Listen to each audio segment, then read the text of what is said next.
Hello, welcome to Six Shift Studios.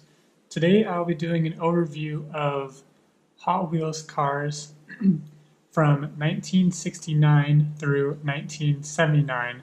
This includes some extremely rare Hot Wheels Redlines like the one shown currently. And I want to give a big thank you to the Boss 302 Mustang owner Jesse. These are vehicles from his personal collection. So thank you for letting me showcase your vehicles today. This will be very exciting. The first car we have is from 1969, and this was from the very first ever series that Hot Wheels ever did, from the Grand Prix series. And this is the Shelby Turbine. And this casting was based off of a Paxton turbo car that was designed by Ken Wallace and was the STP entry in the Indianapolis 500. This casting was produced from 1969 to 1971, and this particular car is copper in color. It has been well played with. There is some chips on the paint, but that's okay. It still looks like it's in very good condition for the most part. It's a very cool old racing car from the 60s. It looks great.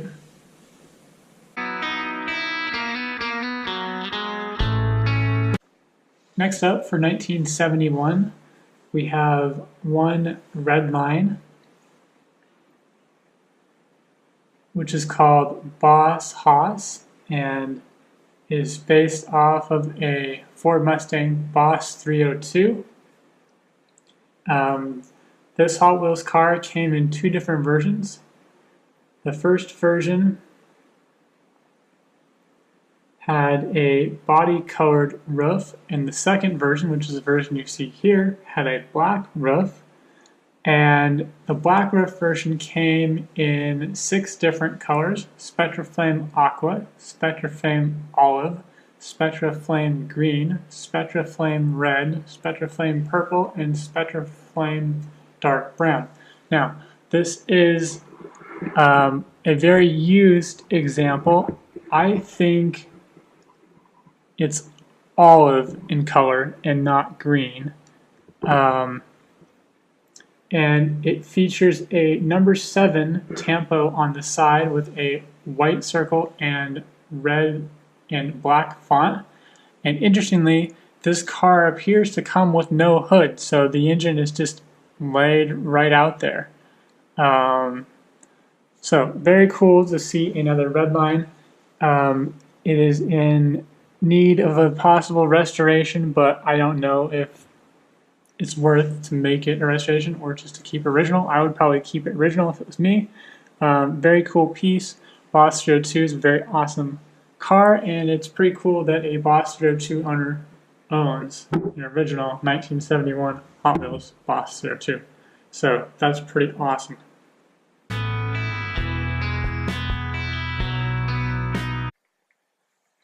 Next up, for 1973, we have a special edition Shell promo car, and this is Jet Threat, and this one is painted enamel dark blue, and it's supposed to have a blue tinted window in the rear, but this one is missing it. It's missing a lot of its paint, and it also features a tampo that is orange and yellow, it appears. But this car is very cool. It has an amazing turbine jet engine that is exposed in the middle of the car with the turbine in the front. Very cool, and the car's got some weight to it. So pretty awesome car. I like it. It looks sweet.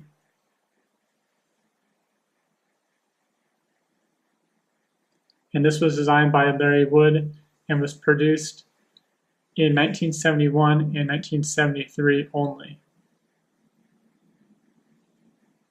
It was one of 10 cars in the Shell promo.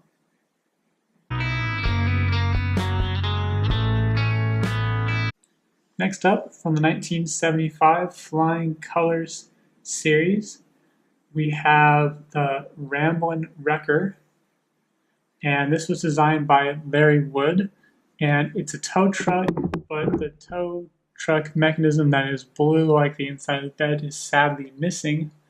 But interestingly, because this was designed by Larry Wood, he originally featured his telephone number on the side of the bed, and later versions, this number was omitted from the car because Larry got hundreds of cars from kids and adults, which I find very interesting. I mean, the Hot Wheels designer put his own personal phone number on the side of the vehicle. What did he expect was going to happen?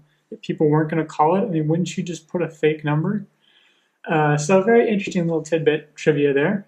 And this one is white and features a blue and yellow Larry's Towing Tampo with the phone number 3751670 on the side of it. And it features smoke tinted windows and the RL wheel type. And this piece has been definitely used. The tampos are fading on the sides. You can still see the words Larry's Towing on the sides of it, but cool casting with a cool little backstory. Next up, we have from 1976 Flying Colors series, the pair of Formula 5000 cars. This was also designed by Larry Wood, and I'm not 100% sure if these are which years these came out, because I couldn't find any information on this pink looking one, but there's a all white version, which I would assume is the original car, and the original car has red and blue 76 tampos on it, so the tampos are completely disintegrated off the car, almost like there was none to begin with. And this pink looking version with all the cracked paint, I have no idea. I have no idea what it is, honestly. If anybody knows, please let me know. I'm interested to know. So pretty cool. It looks like a Formula One car, and it's a nice little casting.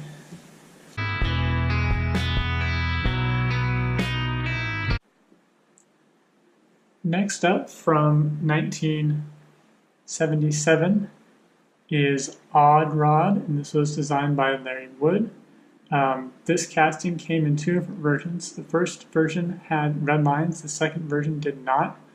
This is the non-Redline version, and it is yellow in color. Features red flames on a clear cover in the front, and it has an unpainted metal engine in the rear. It's got cool proportions. It's very long, very skinny, very low, incredibly low. The belly of this car is almost touching the ground, with the rear wheels are having a little bit of camber issue in the back. Can anybody say hello flush? But it looks great, and it's a cool car. I like the engine in the back, and it is quite heavy because it's a metal engine in the rear. And I like how long it is. There's not very many Hot Wheels cars that are longer than normal, so that's very cool.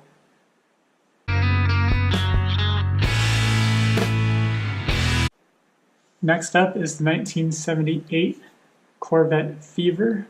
It's a Corvette funny car. I was having a hard time finding information on this vehicle, but it seems to be quite rare, and at least some of the tampos are still showing. There's orange, magenta, and red design on the hood and roof of this Corvette, And on the side, it has the red Hot Wheels logo. It says Corvette Fever in yellow with magenta and red accents.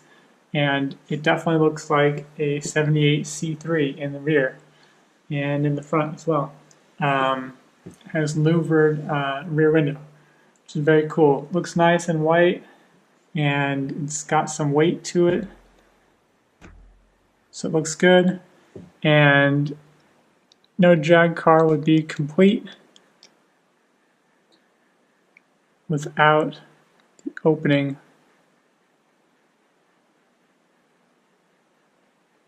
hood to show the engine.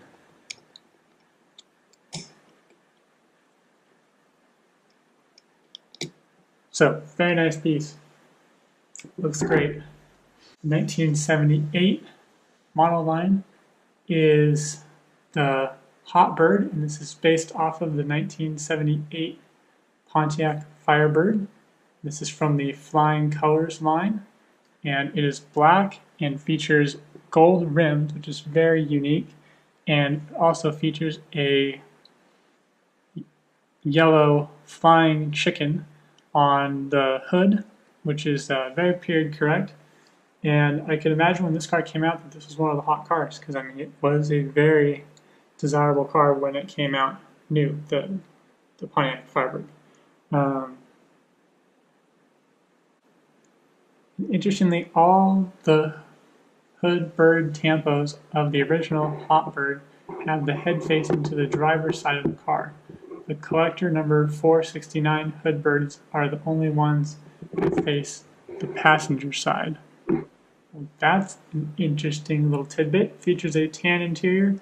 This one is in seen a little bit of better days. There's a little bit of chips on the black paint. But it's very cool to have the first edition of the vehicle here. And it's very iconic for the late 70s.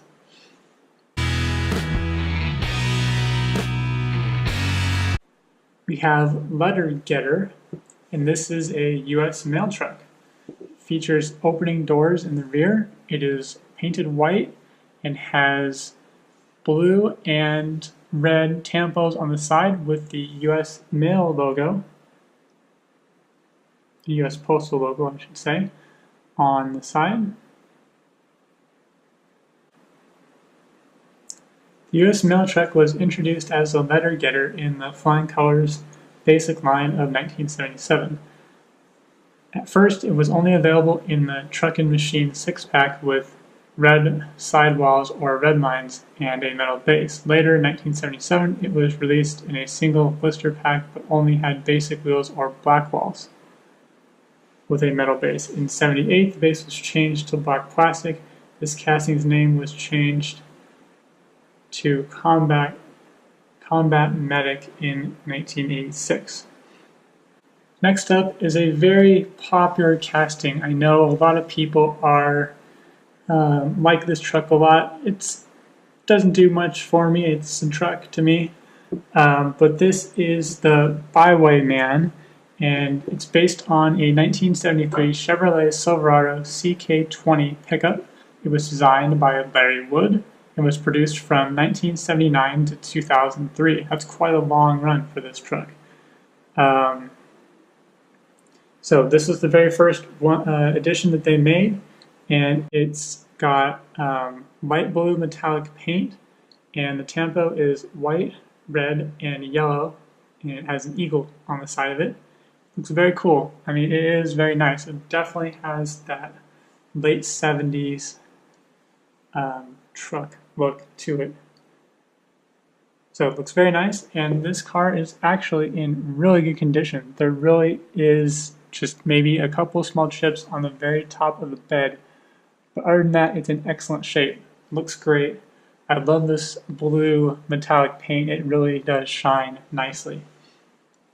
Interestingly, in '89, they were still producing this casting, and they put different wheels on it that stuck out away from the body that made it look quite silly in my opinion. This looks way more period correct. Last but not least, This is the rocket car from 1979, and I have to say, I think this one is one of my favorites from Jesse's collection. Actually, it's so unique. I love the rocket shape of this car, how long and skinny it is, and the three wheels on it. And what's very unique about this car is the front point tip that is white, and the fin in the rear that is white and the back bumper exhaust is white. It's like a rubber material. It's slightly flexible, and what's pretty cool is I've been looking online at this car, and there's a lot of these cars that that front tip is no longer there. It's been broken off or something, or the white has become yellow and doesn't look very good. So his is in excellent condition. All the tampos are still showing. It's very cool, very iconic. Looks like it's going 100 miles an hour, just sitting still. I like it a lot. It just looks so awesome. It's just a unique Hot Wheels car. It's not, something you see every day. It's very cool. Looks awesome. I hope you enjoyed this overview of Hot Wheels from 1969 to 1979. Please like and subscribe to Stick Shift Studios for more Hot Wheels content. I hope you have a great day, and I look forward to seeing you next video.